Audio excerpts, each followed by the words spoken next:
ও মা গো মা, আজকে আবার গেছিলাম শপিং করতে গো। আজকে আবার গেছিলাম শপিং করতে। রাত্রেবেলা শপিং করার মজাই আলাদা। ঈদের ভেতরে কি কমু গাইস, শুধু মজাই মজা। আরে কি যে মজা আইসক্রিম ডি খাইতে।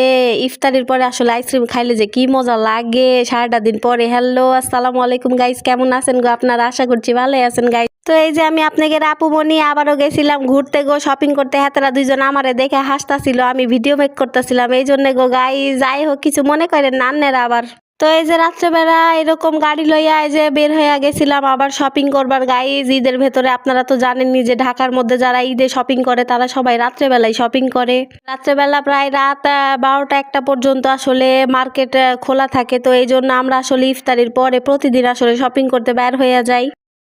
তো এই যে সামনেখানে আমার স্বামী বয়ে রয়েছিল গাইস। তো স্বামী আসলে আমারে দেখে আসলে কি কমু পাত্তাই দিতাছিল না, হাতে সামনে বয়ে রয়েছিল। ও স্বামী একটু তাকাও।